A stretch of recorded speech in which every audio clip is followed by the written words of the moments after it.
Hartlike goeienaand almal. Wat 'n voorreg. Ekskuus tog, wat 'n voorreg is dit nie om vanaand by die konferensie te kan wees nie. Kom ons bid net 'n seën eers op Rosanne af. Dankie Hemelse Vader vir die wonderlike sang, Here, en dat U genoeg is vir elkeen van ons. Vra dat U Rosanne sal seën vir haar opoffering. Ook elkeen wat haar begelei en bygestaan het, Here. Dat U daai diepe gawe van musiek en elkeen van hulle verder sal uitbrei. En die salwende seën kragtig sal aanhou om deur hulle te werk, Here. Deel hulle dienswerk wat hulle vir U doen. En dankie Vader dat ons so U seën op hulle kan vra in die naam van die Vader, die Seun en die Heilige Gees. Eer ons U. Amen. Dankie Here ons.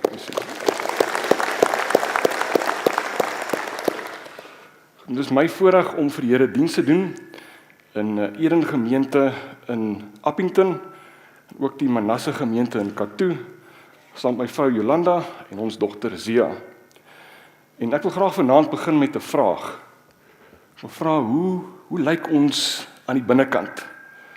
Nee, ek dink elkeen van ons weet hoe ons aan die buitekant lyk. Ons het ons mooi klere aan vir die diens vanaand.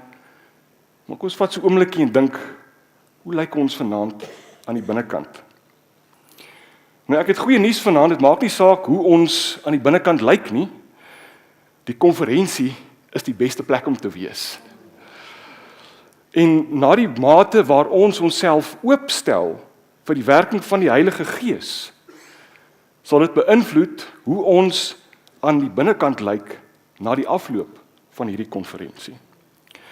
Nou, Jesus het op baie geleenthede groot skare mense voor hom gehad en hulle geleer. En hy het hierdie op 'n kol hierdie skare mense in 4 verskillende kategorieë ingedeel. So kom ons luister 'n bietjie vanaand en miskien kan ons onsself vind in een van die 4 kategorieë. Jy is welkom om saam met my te volg. Graag vir ons lees uit Matteus 13 vanaf vers 3. Hierdie is een van Jesus se bekendste gelykenisse en in hierdie gedeelte tref ons Jesus aan by die see en hy sit in 'n bootjie en hy's besig om hierdie groot skare mense voor hom toe te spreek. Goed, ek lees dan vir ons vanaf Matteus 13 vanaf vers 3. En hy het baie dinge deur gelykenisse tot hulle gespreek en gesê. 'n Saaier het uitgegaan om te saai en terwyl hy saai, val 'n deel langs die pad. En die voëls het gekom en dit opgeëet. En 'n ander deel het op rotsegtige plekke geval waar daar nie baie grond was nie. En dadelik het dit opgekom omdat daar geen diepte van grond was nie. Maar toe die son opgaan, is dit verskroei en omdat dit geen wortel gehad het nie, het dit verdroog. 'n Ander deel het in die dorings geval en die dorings het opgekom en dit verstik. 'n Ander deel het wel in die goeie grond geval en vrug opgelewer. Die een 100, die ander een 60 en hierdie ander ene 30voudig. Wie oor het om te hoor, laat hom hoor. Nou in die antieke tyd het 'n saailand natuurlik anders te gelyk as wat ons vandag sien. Daar was nie trekkers gewees nie. Dit min of meer soos volg gelyk. Dit was 'n reghoekige of vierkantige stuk grond gewees en die eienaar van hierdie saailand het gewone klippe om die kante van hierdie saailand opgestapel om dit af te baken. Te sê nou maar hierdie is my saailand. En van hierdie klippe het holdele gehad. En van hierdie holdele het daar van die grond ingeval. En dit was dan nou die vlak grond gewees. Soos ons self kan voorstel, min of meer die blokkie voor ons, dan hier is 'n ry klippe en die saailand is hier voor ons. En dan aan die kant, die buitekant, tussen die saailande, was nou hierdie gedeeltes waar die mense en die diere beweeg het, waar daar voetpaadjies was.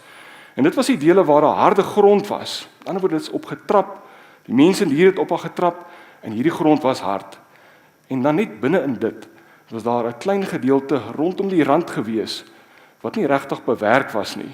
En dit was die deel waar die dorings en die onkruid en daai klas van dinge gegroei het en waar daar nie vrug was nie. En dan natuurlik die middelste gedeelte, dit is waar die land goed omgespit en bewerk was en waar dit vrug gedraai het. In ander woorde, dis dieselfde saad wat gesaai word, maar dit land op hierdie 4 verskillende plekke. En afhangende van waar die saad land, of die harde grond, of die dorings, of die klipperige grond, of selfs die goeie grond. Dit bepaal hoeveel vrug daar is. En 'n rukkie later vertel Jesus natuurlik, verduidelik vir sy disippels, hulle die voorreg gehad, dat hy al altyd geleer het, verduidelik hy meer omtrent wat hierdie gelykenis beteken.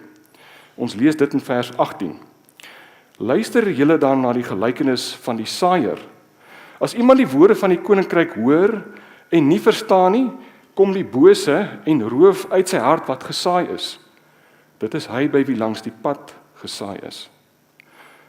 Jesus se gelykenis omtrent die saaiër behels die woorde wat hy spreek en die ingesteldheid van die mense wat hierdie woorde aanhoor. Dis dieselfde spreker, dieselfde woorde, maar heeltemal verskillende reaksies. Wat die verskil maak, is die kondisie en die ingesteldheid van die ontvangers se harte wat Jesus se woorde hoor. Dit bepaal hoe hulle die boodskap gaan verstaan van sy koninkryk en wat sy effek dit in daai mense se lewens gaan hê. Die kondisie van hulle harte is die game changer. Nou vanaand wil ek half die blokke waar ons in sit en ook diegene by die huis vergelyk met saailande. Ander die woord gaan uit op verskillende maniere, ons het die pragtige sang gehoor, en wat 'n voorreg is dit nie om deel te gehad het in dit wat die Here deur die gawe van profesie gespreek het nie. Woordbediening, deur gebed, maar waar val die saad? Hoe lyk dit waarop die saad vanaand val? Nou die eerste groep mense waar hierdie saad opgeval het, was op die harde grond gewees, en dit het onbeskermd bo-op gelê, en op die einde van die dag kom die voëls, en hulle pik dit op, en daar is absoluut geen vrug in hierdie mense se lewens nie. Hierdie is 'n groep mense wat hoor maar nie verstaan nie, omdat hulle harte verhard is. Die ingesteldheid van hierdie mense is van so 'n aard, dat die waarheid wat Jesus tot hulle spreek, geen ingang vind nie. Dan kom die vyand en dit word verwyder. Nou ek wonder wie van ons in 2025 bietjie soos 'n voetpad gevoel het. Ons 'n bietjie opgetrap, miskien vir ons of 'n donkie ook daaroor gery het, en miskien van ons het ons harte verhard, as gevolg van dit met ons gebeur het in 2025. En miskien het ons self besluit, maar ons gaan onsself harte verhard, as 'n beskermingsmeganisme. Miskien vir ons 'n trauma beleef, miskien vir ons het besluit, maar ek moet hard wees, want die lewe is hard. Of ek sal nie toelaat dat mense op my langer trap nie. En hierdie wat ons probeer as 'n verdedigingsmeganisme te keer dat ons meer seer kry, veroorsaak dat ons harte aan die binnekant hard word. En die werking van die woord kan nie ingang vind nie. Ons lewens kan nie verander word nie.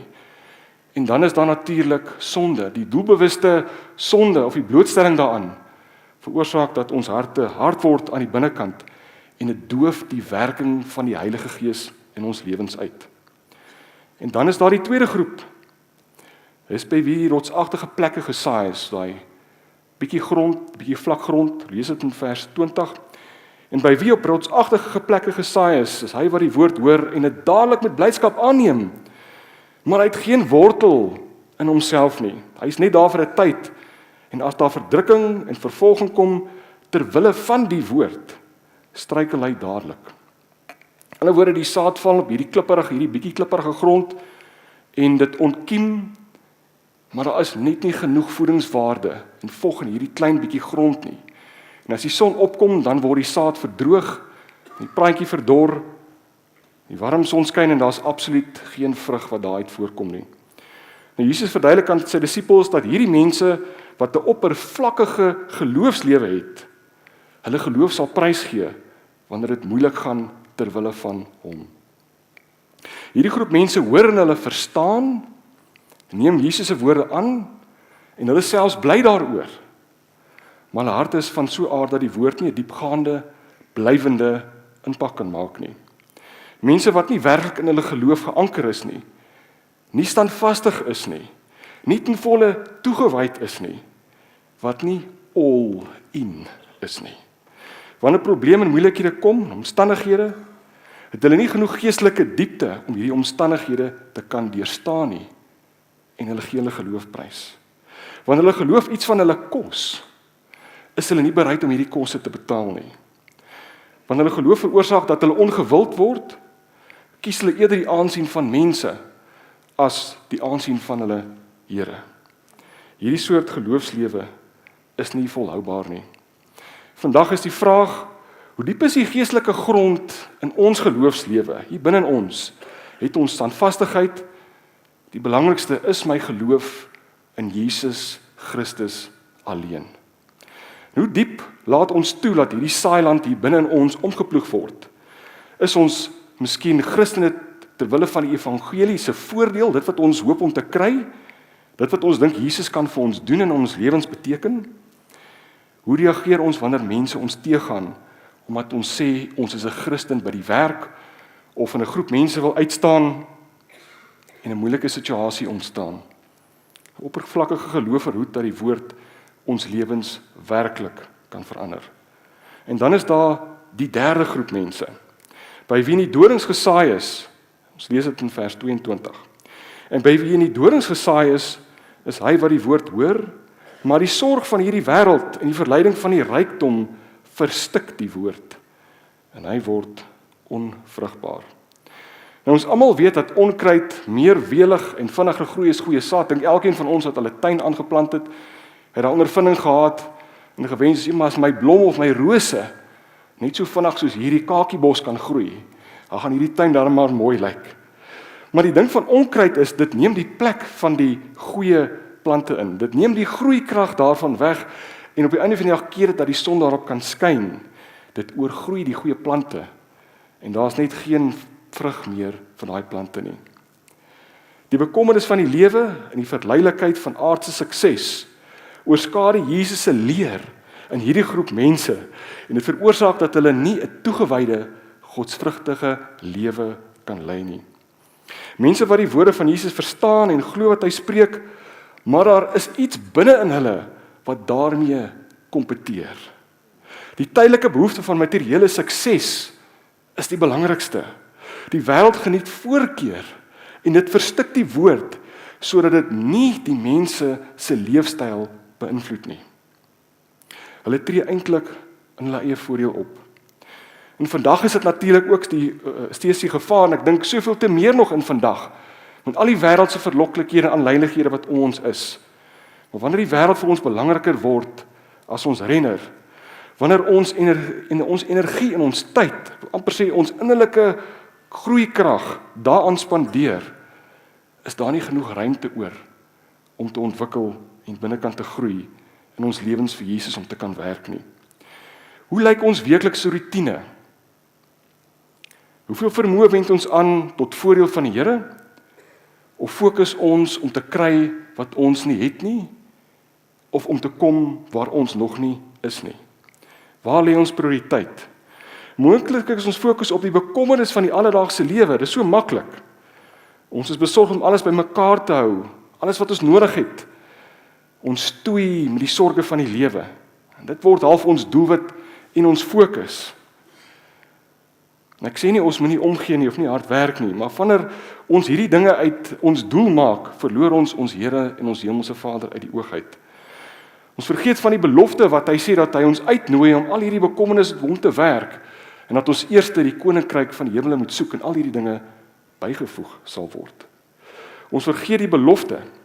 Waar die onkruid van die bekommernis groei, oorskadu dit die vrug van geloof.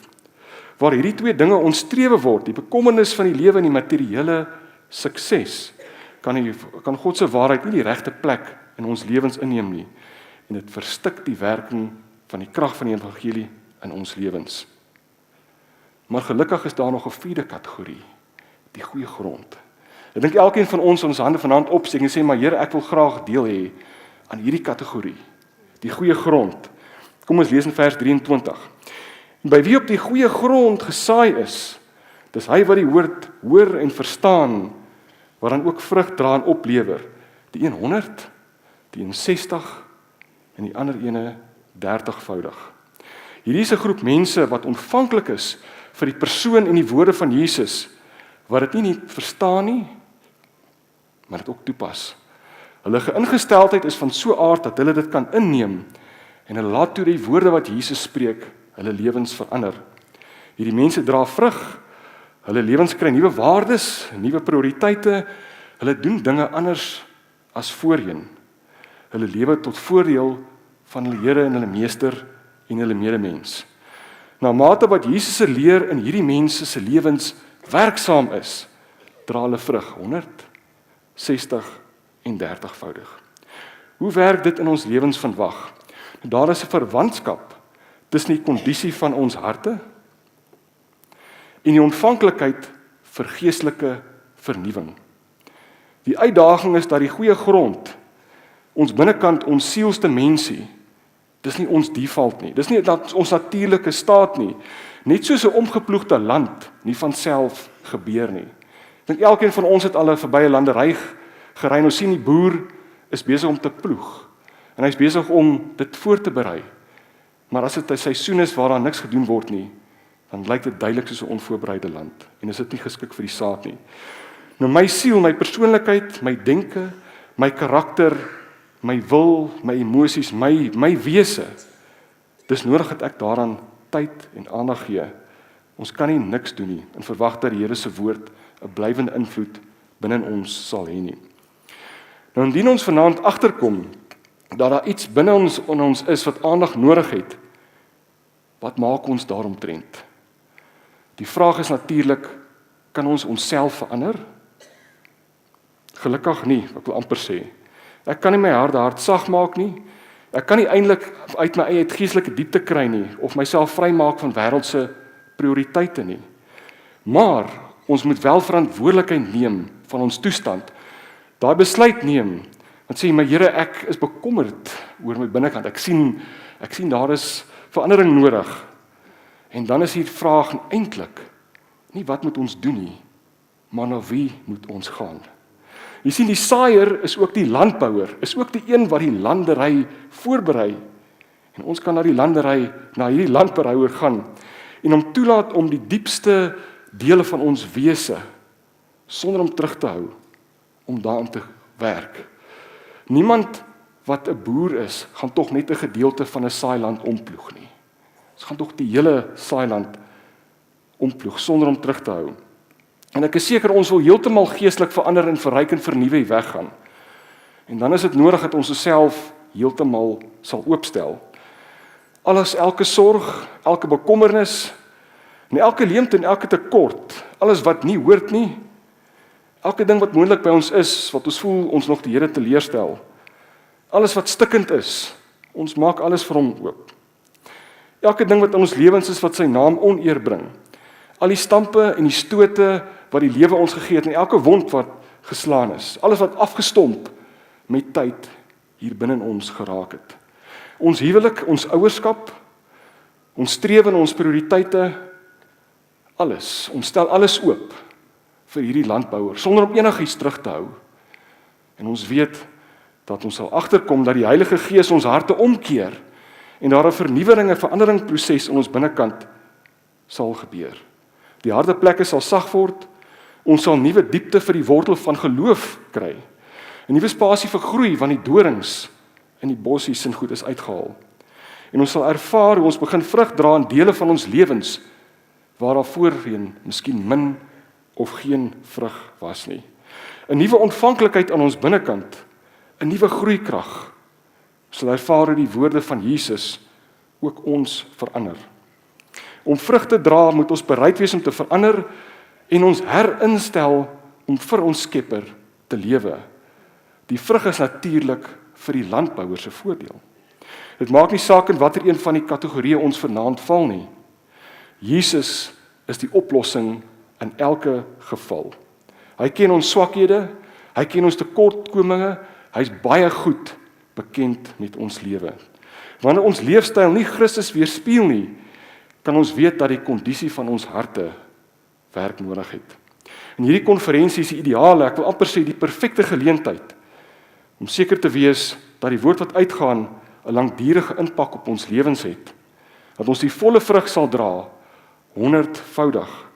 Kom ons gaan na die landbouer met groot vrymoedigheid, sodat ons binne verander kan word, sodat ons buitekant verander kan word. Amen. Ek eer sy naam.